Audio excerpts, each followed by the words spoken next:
Oui, bonjour.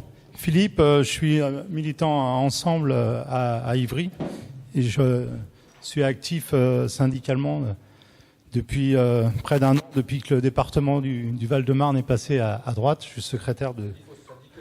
Non, j'étais syndiqué, mais j'étais actif modérément et maintenant je suis très actif.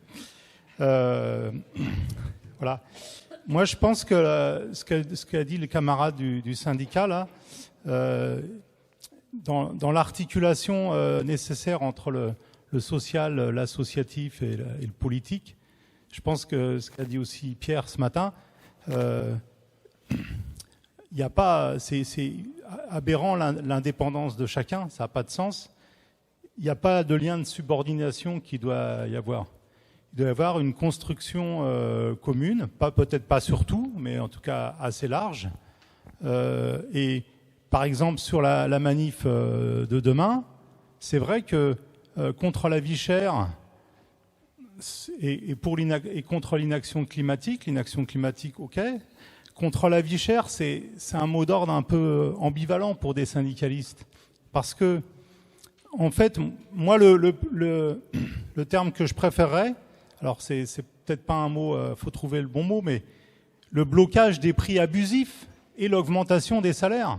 Vous voyez, quand on dit blocage des prix abusifs, c'est le blocage des rentes, donc les rentes de loyer, les rentes dans la pharmacie, et donc pour le socialiser, les rentes dans l'industrie pétrolière. Donc c'est contre et parce qu'il y a quand même des prix dans l'économie qui sont trop bas. Moi j'ai travaillé dans l'agriculture.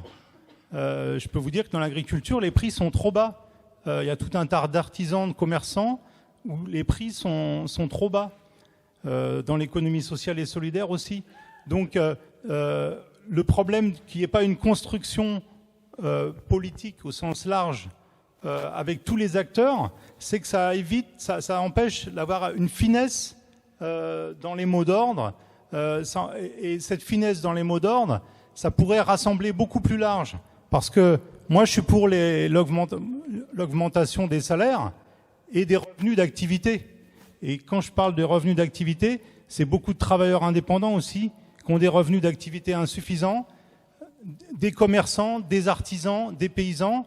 Moi, quand je suis rentré à la CGT, moi, je dis, je suis pour salarier aussi, syndiquer aussi les indépendants, etc. Parce qu'on a des convergences à construire. Donc voilà, je crois que c'est pas simplement un problème de méthode pour que chacun s'y retrouve, c'est un problème de méthode pour une efficacité.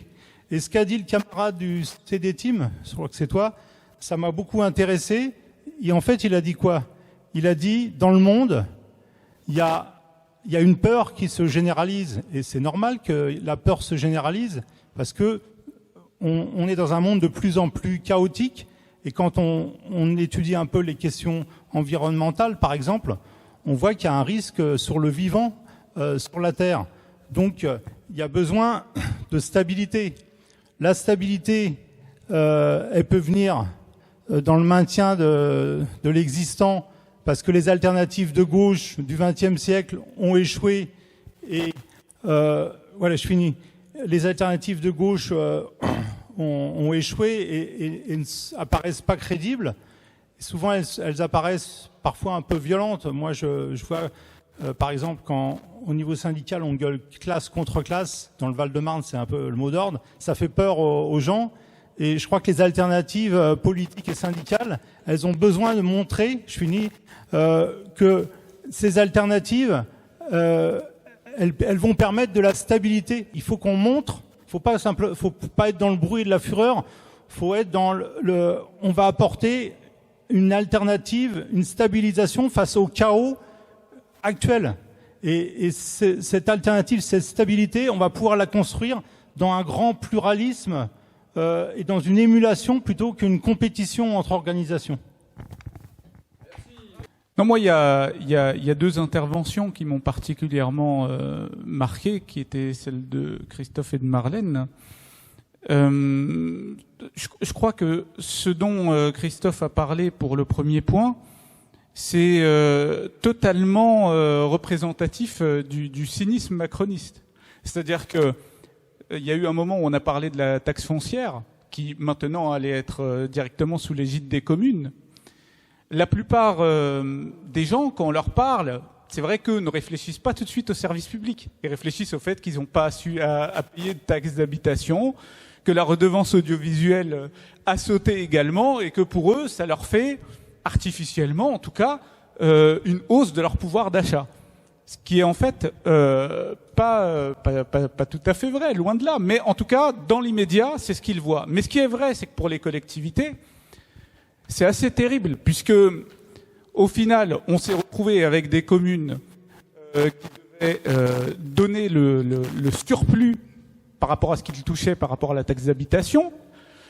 Ceux qui touchaient moins en récupérant la taxe foncière départementale se sont retrouvés avec une compensation, mais qui ne sera pas représentative du dynamisme que leur apportait la taxe d'habitation, ce qui, là aussi, montre que sur le temps, les communes vont être vachement perdantes, et qui dit commune vachement perdante, dit service public de proximité dégradé. Ça va être le cas réellement, et ça, je pense qu'il faut qu'on en ait conscience.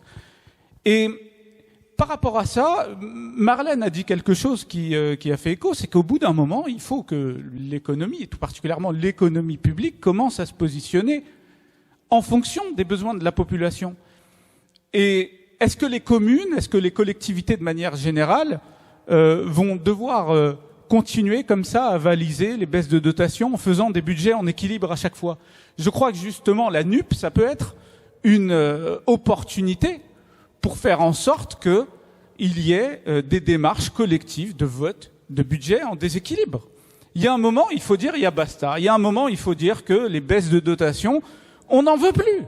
Il y a un moment où il faut qu'on soit sur une logique où, dans des villes tout particulièrement dynamiques, je pense par exemple à Aubervilliers d'où je viens, qui est une ville très jeune, donc qui a besoin d'investissement, et qui ne peut pas se retrouver à faire les investissements dont ils ont besoin. Et on se retrouve en effet avec des communes où on connaît des problématiques sociales extrêmement fortes. Donc je crois que, j'espère en tout cas, qu'il y aura un certain nombre de maires qui se retrouvent dans la NUP, qui adopteront cette attitude-là, parce que quoi qu'il arrive, s'ils ne le font pas, ils vont se retrouver avec un service public dégradé et avec des habitants qui seront extrêmement mécontents. Fétis Schuder, je suis militant de la gauche démocratique et sociale. Ok, merci. C'est sur la revendication, parce qu'on lit lutte contre la vie chère et contre l'inaction climatique. Très bien. Bon, lutte contre la vie chère, ça paraît évident. C'est les salaires, c'est le blocage des loyers, c'est le blocage des prix, c'est une chose. Mais c'est aussi l'isolation des logements, plutôt que la baisse du prix de l'essence. Parce que derrière, il y a un enjeu énergie et alternative énergétique. De la même manière, et on en a eu ce débat à Rouen dans une réunion éco-syndicale qu'on a commencé à organiser entre plusieurs militants syndicaux, Greenpeace, Confédération syndicale Amis de la Terre, etc. C'est la question des augmentations uniformes. Là, on demande des augmentations en pourcentage. Ceux qui sont les premiers frappés par l'inflation, c'est les petits et les moyens salaires, plus que les gros salaires. Donc, il faudrait peut-être réfléchir. Et puis, en faisant des augmentations en pourcentage, évidemment, on augmente la hiérarchie des salaires. Donc, il faudrait peut-être, en termes de justice sociale, réfléchir à remettre sur la table le débat sur les augmentations uniformes, et aussi d'un point de vue écologique. Parce qu'on n'est pas pour n'importe quelle consommation qui pile la planète, qui pile les pays du Sud, et on est contre la consommation ostentatoire. Donc là, il y a tout un débat qu'il faudrait réfléchir. Deuxième chose, et je m'arrêterai là-dessus pour pas être trop long, c'est sur les questions essentielles qu'a posées Christophe. Comment trouver des formes de partenariat entre les syndicats, les organisations politiques et les associations, mais c'est moins compliqué, qui respectent l'identité de chacun. Nous, on est un certain nombre à travailler sur la logique de l'organisation en archipel. C'est-à-dire que les syndicats sont des îles, et il y a plusieurs syndicats, donc plusieurs îles. Les partis politiques sont des îles. Et il ne faut pas qu'il y ait une structure de coordination qui prétende chapeauter les uns sur les autres de manière bureaucratique, etc. Donc un peu l'idée, si on reste dans la logique de l'archipel et des îles, d'un voilier atelier, d'une structure légère de coordination qui ne crée pas de dépendance les uns sur les autres. Jean-Pierre Lancry de Rouen, et je suis à AELV, mais je suis par ailleurs à la CGT. Je me suis présenté Guillaume de Laval, élu à Laval. Ouais, moi je voulais dire qu'il y a quand même pendant la campagne, on a défendu le blocage des prix, mais le blocage des prix, c'était que c'était pas le trésor public qui payait, c'était le trésor privé. C'est-à-dire qu'il réduisait les marges, par exemple, pour le carburant. Aujourd'hui, ce qui se passe, c'est qu'en fait, c'est l'État qui est en train de payer les augmentations que les patrons devraient faire. On est rendu à 48 milliards de baisse de cotisations, donc on a des impôts. On est en train en fait, quand on dit tarif régulé, c'est pas tarif subventionné. Voilà, donc là, il y a déjà un débat. Parce que qu'est-ce qui va se passer à la fin de ce schéma-là? On a l'exemple sur une île, on parlait d'archipel, ça s'appelle le Royaume-Uni. Il y a Liz Truss, elle est arrivée, puis elle a fait 38 jours. Elle a dit, je paye 200 milliards pour baisser les prix, je fais des baisses d'impôts à dormir debout, et puis à un moment donné, on a dit, on finance plus. Donc elle est obligée de redire. Qu'est-ce qui va se passer si on continue comme ça, si le patronat ne paye pas les salaires qu'il doit payer? C'est qu'à un moment donné, on va dire, on va faire 1 an, on va subventionner, 2 ans, on va subventionner, et à un moment donné, on va dire, on ne peut plus payer. Sauf que là, qu'est-ce qui va se passer? C'est que l'inflation qui était de 6%, Bruno Le Maire, il n'arrête pas de dire sur tous les plateaux qu'on a l'inflation la plus basse d'Europe. Eh bien, qu'est-ce qui va se passer? D'un coup, les gens ils vont payer la vraie inflation. Sauf qu'on n'aura pas eu les augmentations de salaire qu'on aurait dû avoir. Donc, je pense que le principal combat, c'est sincèrement l'augmentation des salaires. Et c'est pour ça que le gouvernement, il n'a pas soutenu, il a défoncé, on va dire, le mouvement pour les raffineries. Parce qu'il sait très bien que si Total qui peut payer, que tout le monde regarde sa télé, et tout le monde se dit, ah bah Total, parce que moi je fais partie d'une filiale de Total, donc voilà, quand on nous dit on va avoir des sous, tout le monde est content. D'ailleurs, il y a plein de gens qui disent finalement les syndicats c'est bien, on va peut-être reprendre une carte. Je vous le dis en interne. Mais ce qui est intéressant là-dedans, c'est que tout le monde se dit, en fait, les salaires, eux, ils ont eu ça, pourquoi pas nous? Donc c'est ça le truc, c'est de gagner une bataille, de mettre un coin, et que partout, on dise, les salaires, c'est aussi pour nous, et qu'on arrête de dire, on va baisser les taxes ou je ne sais quoi. Non, c'est à un moment donné, le patronat doit payer, et ils ont des marges. Aujourd'hui, ça fait 35 ans qu'ils n'ont pas eu autant de marge. Donc maintenant, c'est la répartition du capital et le travail. C'est la bataille qu'il faut mener. Voilà. Bonjour, Cyril Mouquet de Nouvelle Donne. En ce qui concerne les salaires, on peut aussi travailler à prendre à son propre piège le monde néolibéral qui, depuis 40 ans, détourne de plus en plus les richesses produites vers le monde de la finance et qui de moins en moins vers les salaires. Depuis 40 ans, pour les pays de l'OCDE, c'est à peu près l'équivalent de 150% du PIB qui a été détourné vers le monde du capital et de la finance. Pour cela, je n'ai pas encore entendu parler de la réduction du temps de travail. Alors la réduction du temps de travail, la semaine de 32 heures et la semaine de 4 jours, elle a été reprise par la NUPES, mais dans un cadre un peu particulier. Non, d'accord. Dans un cadre un peu particulier, c'est l'amélioration des conditions de vie des travailleurs, et ça c'est une très bonne chose, mais je crois qu'il est très important qu'on reprenne aussi la logique de la réduction du temps de travail pour créer des emplois. À Nouvelle Donne, on avait calculé cela avec aussi Pierre Larouturou. Si toutes les entreprises privées, rien que les entreprises privées, passaient à 32 heures en 4 jours, et j'insiste sur les 4 jours, ça ferait à peu près 1,5 million d'emplois créés. Alors admettons qu'il y ait quelques erreurs de calcul là-dedans, même si ce n'était que la moitié, ça ferait presque 3 fois plus que le passage aux 35 heures. C'est quelque chose d'énorme, c'est vraiment, me semble-t-il, un combat que la gauche doit remettre au centre du débat politique, parce que il y a absolument la nécessité de pouvoir justement augmenter les salaires, faire pression sur le marché du travail, sur les salaires à la hausse de cette manière-là. Merci. Oui, sur l'augmentation des salaires, je crois qu'il faut d'abord Jean-Marc Gardner, Gauche démocratique et sociale. Sur l'augmentation des salaires, je crois que si on est de gauche, il faut revendiquer l'augmentation du salaire brut, qui également finance la santé publique, l'hôpital. Voilà, donc il faut toujours penser à ça. Que des salaires, oui, pour des augmentations de salaires, oui, mais socialisées. Hein, voilà. Sur la question de l'indépendance syndicale, enfin, moi personnellement, je suis très très attaché à l'indépendance syndicale, parce qu'en tant que militant syndical, en plus dans les collectivités locales, il m'est beaucoup à des élus déjà. Donc c'est très, très important de chaque fois rappeler l'indépendance syndicale. Ce qu'il y a, c'est que de toute façon, en plus, par rapport au militantisme, je crois qu'il y a surtout une militantisme, que ce soit le militantisme politique ou syndical. Et donc, voilà, je crois que... Bon, sur les collectivités locales, je crois que il y a eu une fiscale qu'on nous demandait tout, qu'on demandait depuis longtemps. Mais effectivement, comme l'a dit un camarade, on a fait autre chose. Hein, il a supprimé la taxe d'habitation. Donc c'est une réforme fiscale qui complètement de la plaque, mais il fait exprès évidemment. Hein, il faut pas. Merci. Juste remercier, si ça marche là, ouais. Voilà, remercier Marlène, voilà pour votre intervention par rapport à la santé, parce que moi je travaille à l'hôpital et vraiment je crois qu'il y a vraiment des gros problèmes. Là, ce qui se passe, enfin moi, excuse-moi, quand je vois ce qui se passe dans l'énergie, je me dis là, ça mobilise vraiment très violemment parce que ça fait peur un peu à tout le monde hein, s'il n'y a plus d'électricité, etc.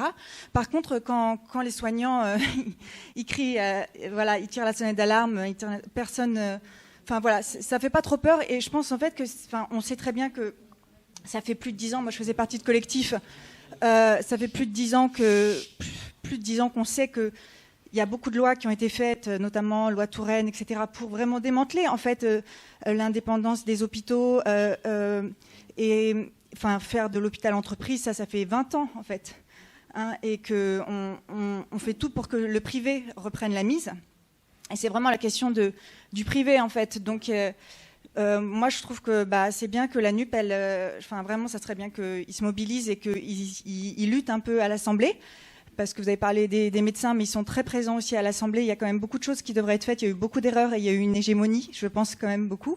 Donc je crois que, ouais, hein, on parlait un peu de revenir sur les pouvoirs en place, le fait qu'il y ait beaucoup d'hommes qui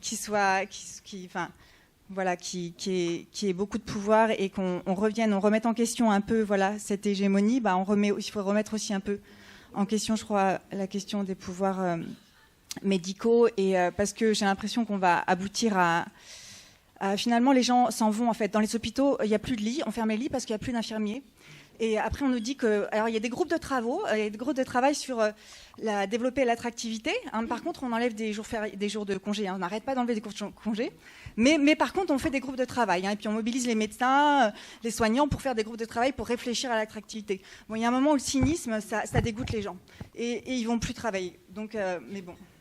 Donc vraiment, c'est bien si la NUP se mobilise pour ça.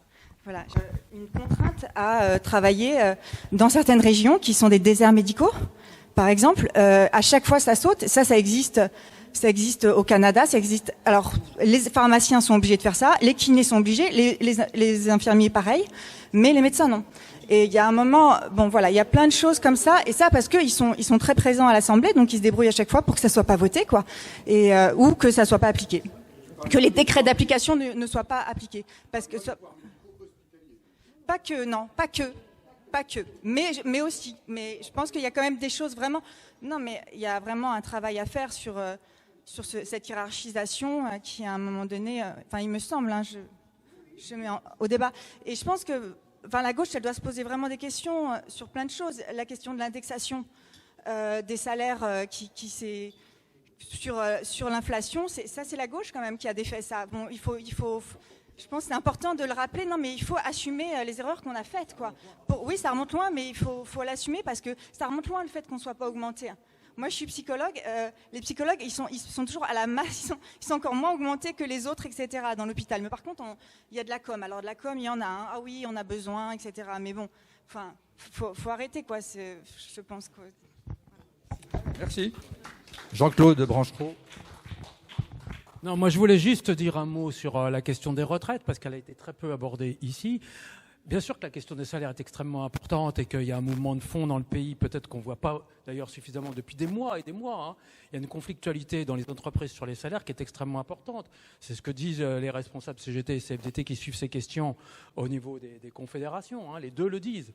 Une conflictualité très importante. Et là, elle apparaît au grand jour avec l'affaire des raffineries. Donc il faut évidemment embrayer là-dessus et aller au 18 octobre, etc. On verra ce que ça donne. Mais en même temps, Macron, il a décidé de multiplier les attaques au même moment sur tous les sujets. Et il a notamment décidé de faire de la question des retraites une question centrale pour affronter les salariés, les retraités, etc. En décidant que dans 2 mois, le projet de loi serait déposé. 2 mois. Avec 15 jours de vacances entre les deux. On est le 15 octobre. Le 15 décembre, il annonce que le projet de loi sera déposé avec l'allongement de la durée de cotisation et l'allongement de l'âge légal de départ en retraite. Donc ça va devenir... C'est pas pour rien d'ailleurs que dans les manifestations du 29 septembre sont apparus de nombreux panneaux assez spontanément sur c'est les salaires qu'il faut augmenter, pas l'âge de la retraite. Et donc je crois qu'autour de ce mot d'ordre, la question doit sans doute se concentrer et que la bataille centrale des semaines qui viennent sera sûrement la bataille sur les retraites. Donc il ne faut pas l'oublier, celle-là. J'en profite qu'on ait des syndicalistes à la tribune pour reposer cette question. 2 petites choses très rapidement. La première, mais simplement pour te répondre, une anecdote. Moi, j'étais, alors je sais plus, ça devait être lundi. Vous le savez peut-être, mais de droit, les collectivités locales président les conseils de surveillance d'un certain nombre d'établissements hospitaliers. Donc, je présidais le conseil de surveillance du CHU de Nantes. Et le directeur disait, on fait la conférence de presse demain, on va parler des réouvertures de lits. Et je lui disais, mais il faut peut-être arrêter de parler de fermeture de lits et de réouverture de lits. Le problème, c'est effectivement une question de pénurie de personnel à recruter, parce que sinon, ça donne l'impression qu'en fait, je sais pas, on enlève des lits, on en remet. Enfin, c'est effectivement, ça veut dire que c'est la même réalité pour le patient, c'est-à-dire qu'il y a ou pas le service, mais dans les actions à mettre en place, ça n'est pas la même chose, parce que en effet, faire de la formation, revaloriser les métiers, c'est pas du même ordre que simplement techniquement remettre des lits, puisque ça n'est pas la réalité. Mais on sent bien que même là, ils ont du mal en fait à dire quelle est la réalité concrète au sein de l'hôpital. Et sur la réduction du temps de travail, mais ça rejoint ce que disait Jean-Claude tout à l'heure. Moi, je suis pour la réduction du temps de travail, je suis pour les 32 heures, et je suis aussi pour le fait qu'on parte 60 ans à la retraite, parce que la question de la réduction du temps de travail, c'est à la fois à l'échelle hebdomadaire et à l'échelle de la vie. Et je trouve que c'est aussi une manière de répondre à comment on lit la question de l'urgence sociale et de l'urgence écologique. Voilà, la question de réduction de travail, de la décélération du rythme, de notre rapport à la productivité, c'est quelque chose d'extrêmement important. Et donc je trouve que c'est une belle manière de lier les choses. Et donc il faudrait qu'on arrive politiquement aussi à porter ça. Merci, c'est à Christophe alors.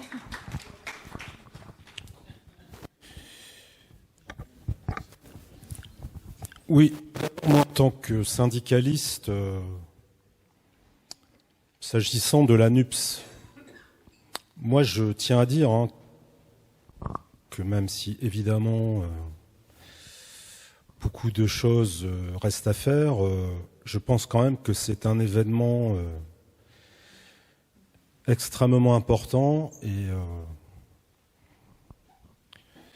je pense que c'est un événement extrêmement important aussi pour le mouvement syndical. Parce qu'il faut mesurer que le mouvement syndical, depuis un temps extrêmement long, dans son rapport à la sphère politique, pouvait quand même s'interroger sur l'absence de perspective, mais j'ai envie de dire qui reste potentielle. Deuxième élément, moi je suis vraiment très heureux de pouvoir échanger avec Marlène, parce que à juste titre, on parle beaucoup de l'Assemblée nationale, mais il faut, je pense, qu'on se redise. On en est à l'évidence d'accord qu'il y a des enjeux extrêmement lourds sur comment ont évolué les collectivités territoriales. Et Marlène a raison, indépendamment même du débat sur la clause de compétence générale, d'insister sur l'importance des politiques publiques mise en œuvre par les collectivités territoriales. Et pour tout vous dire, je vais le dire à Marlène qui ne le sait probablement pas, moi je suis un fonctionnaire et je travaille dans le versant État de la fonction publique. Je suis originaire de la Direction générale des finances publiques. Et ce qui me frappe dans l'intervention de Marlène, c'est la réflexion donc au sein de sa collectivité sur les questions de santé. Je pense qu'on est à un moment assez crucial d'un mouvement initié en profondeur sur les transferts de politique publique de l'appareil d'État vers les collectivités. Et j'entends avec beaucoup d'intérêt une des 3 propositions qui a été faite par Marlène. J'ai envie juste de dire qu'il faut faire extrêmement attention, y compris par rapport à la façon dont historiquement la société française s'est construite, sur le rôle et la place de la fonction publique de l'État et la nécessité ou non, je vais le dire comme ça, je vais essayer de me débarrasser de mes convictions propres, de maintenir, voire de développer des politiques publiques qui vont continuer à présenter une dimension nationale. Et Marlène l'a abordé dans son intervention. C'est-à-dire qu'en gros, la collectivité, elle réfléchit, j'ai entendu maison de santé, centre de santé, etc. Moi, immédiatement, je réfléchis sur le versant hospitalier de la fonction publique. Donc ça, je pense que c'est un élément de débat extrêmement important. Ça pose l'interaction, si on s'intéresse à la fonction publique, entre ces 3 versants. Et je pense que ça pose un enjeu pour la NUPS, qui n'est donc pas, de mon point de vue, qu'un enjeu par rapport donc à l'Élysée, le pouvoir exécutif, l'Assemblée nationale, voire le Sénat. On a le temps de rien, mais sur la question climatique, moi je vais le prendre d'une certaine manière. Je pense qu'il faut qu'on repense ce que doit être l'appareil productif. Je le dis tout de suite, je suis un pur produit probablement de la CGT, je vais l'assumer. Je pense qu'on a encore besoin, et même plus besoin, d'activités et d'emplois industriels, mais dans le même temps, il faut transformer de façon considérable l'appareil productif. Bon. Pour y parvenir, et vous savez qu'on a des débats extrêmement compliqués à l'intérieur de la CGT là-dessus, prenons par exemple la question du nucléaire, pour y parvenir, il faut, à mon avis, et ça par exemple, je pense que la NUPS pourrait être d'un apport considérable, il faut mettre en sécurité le monde du travail. C'est-à-dire que si on dit, ça n'est pas ma position, fin du nucléaire, mais admettons, il faut qu'on puisse dire aux salariés de ce secteur, on va repenser la manière dont on vous met en sécurité. Dans la CGT, c'est la nouvelle sécurité sociale professionnelle, le nouveau statut du travail salarié, etc. Pour y compris, en conservant vos rémunérations, vos droits à la protection sociale, y compris vous permettre de disposer de temps de formation, s'inscrivant donc dans cette transformation potentielle des appareils donc productifs. Donc ça, c'était mon deuxième élément. Mon troisième élément, c'est effectivement, on voit bien que... Excuse-moi, tu veux que je conclue, Jean-Claude, peut-être ? Mon troisième et dernier élément, donc je vais virer plein de choses. Non, il faut que le mouvement syndical reste indépendant. Ça, c'est absolument, de mon point de vue, donc, j'ai envie de dire, non négociable. La vraie question, c'est comment, effectivement, on co-construit les uns avec les autres, en sachant que la sphère politique, elle a la légitimité du suffrage universel, pas le mouvement syndical, mais que le mouvement syndical, il est porteurs de propositions et de revendications qui présentent, c'est ça en réalité, une dimension donc politique et vice-versa. Enfin, Jean-Claude a raison, si on se bat dans la réalité sur la question des salaires, c'est parce qu'on se bat sur la question de la sécurité sociale et on se bat sur la question de la réforme des régimes de retraite, donc de la cotisation sociale. Moi, il y a quand même, vraiment, c'est mon dernier point, quelque chose qui m'interpelle.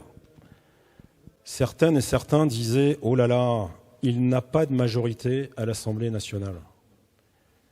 Moi, je constate qu'il mène une guerre éclair et que quand bien même il n'a pas de majorité à l'Assemblée nationale, il est peut-être en mesure, lui et le patronat, de nous enquiller à coups de 49.3 les projets de loi de finances. Il vient de nous enquiller la réforme de l'assurance chômage et il veut passer guerre éclair sur la question de la réforme des régimes de retraite. Je pense que la NUPS et le mouvement syndical ont intérêt à regarder ça et en tirer quelques conclusions. Merci. Stéphanie. Oui, moi c'est pour enchaîner un peu sur ce que vient de dire Christophe, parce que sur la cotisation sociale notamment et sur le salaire en général. Parce que je pense que quand on dit il y a un partage, il y a une lutte pour la répartition des revenus, pour le partage salaire-profit, donc le gouvernement et le patronat fait en sorte de maintenir et d'augmenter sans cesse la part des profits dans ce contexte d'inflation, de faire reculer la part des salaires. Cette part des salaires, elle dépend de plusieurs choses. Elle dépend de la progression des salaires nominaux, ce qui figure sur le bulletin de salaire, et donc de la façon dont ils devraient être indexés sur la hausse des prix. Elle dépend, comme ça vient d'être dit, des cotisations sociales, c'est-à-dire de la part socialisée du salaire. Il y a eu aussi une intervention pour bien souligner qu'il faut parler en salaire brut. Et de ce point de vue-là, je ne suis pas sûre, et ça fait partie des débats qu'il faudrait avoir dans la NUPES, parce qu'il n'y a déjà pas consensus dans le mouvement syndical, il n'y a pas consensus dans le mouvement social, par exemple dans ATTAC, pour défendre la cotisation, pour considérer qu'il est central de résister aux tentatives de fiscalisation du financement de la sécurité sociale, pour expliquer que la cotisation n'est pas un impôt, pour expliquer que c'est du salaire et qu'il faut le défendre comme tel. Bon, je ne vais pas développer davantage, mais c'est quelque chose qu'il faudrait approfondir de manière à permettre au salariat, de permettre à la majorité de la population de reprendre l'offensive sur ce terrain. Et troisièmement, et je voudrais rebondir sur ce qui a été dit dans le débat, cette part des salaires, elle dépend aussi de l'emploi, et donc de la durée du travail, de la durée légale du travail, avec comme enjeu reprendre l'offensive, effectivement, sur la réduction de la durée du travail. Alors, il faudrait quand même souligner, on sait que, par exemple, la Confédération CGT a repris l'idée, le mot d'ordre, le projet d'une campagne sur les 32 heures. Bon, force est de constater, je ne suis pas à la CGT, je suis à la FSU, mais force est de constater que ça semble quand même difficile à faire reprendre localement par les équipes syndicales, par les salariés, etc. Alors, pour quelle raison ? Première raison, c'est parce qu'on est, depuis un certain temps, sur le mode de lutte défensive. Mais en même temps, les luttes actuelles sur l'augmentation des salaires montrent qu'il est quand même possible, dans certains secteurs où le rapport de force le permet, de reprendre l'offensive. Or, sur cette question de la durée du travail, ça semble extrêmement difficile. Et peut-être qu'il faudrait revenir sur la façon dont les lois Aubry, dont les 35 heures, ont été vécues par les salariés. D'abord, il y a une chose qu'on ignore souvent et qui a été, par exemple, analysée de façon très, très rigoureuse par Michel Husson, c'est que les lois Aubry, avec toutes leurs limites, toutes les concessions qui ont été faites au patronat, la modération salariale, l'annualisation, la flexibilisation, etc., ont quand même créé au moins 300 000 emplois. Ce qui donne l'idée de ce qu'elles auraient pu créer s'il n'y avait pas eu toutes ces concessions. Mais c'est très difficile, je dirais, de faire entendre ce discours, cette réalité, au niveau de la majorité du salariat. Parce que, par ailleurs, les 35 heures ont été vécues par certains et certaines, mais davantage dans les emplois qualifiés, les emplois de cadre, certes, comme un acquis en termes de conditions de travail, mais par bien d'autres, et notamment pour les emplois au bas de l'échelle des qualifications, par les ouvriers, à l'hôpital, dans un certain nombre de collectivités locales, comme au contraire une dégradation, une source d'intensification du travail, notamment parce qu'il n'y a pas eu d'obligation d'embauche proportionnelle. Donc on a une série de difficultés, alors qu'il s'agit d'un enjeu central pour le patronat, pour le capital, non seulement au travers des lois de travail, de revenir, de détricoter complètement, et c'est déjà bien entamé, ces 35 heures, mais même de revenir sur la notion de durée légale du travail, ce qui nous ramènerait quand même, en gros, à la première moitié du 19e siècle. Donc il y a vraiment, c'est un débat, parmi tous les débats qu'on n'a pas encore réussi à avoir dans la NUPES, c'est un débat qu'il faudrait avoir, aussi comment assortir une vraie RTT d'une interdiction du temps partiel, etc. etc. Donc voilà, si on parle de la répartition des revenus, il me semble que c'est effectivement un aspect central, ça et la cotisation. Merci. Donc, on a terminé cette table ronde. On pourrait aussi ajouter la question du sens du travail.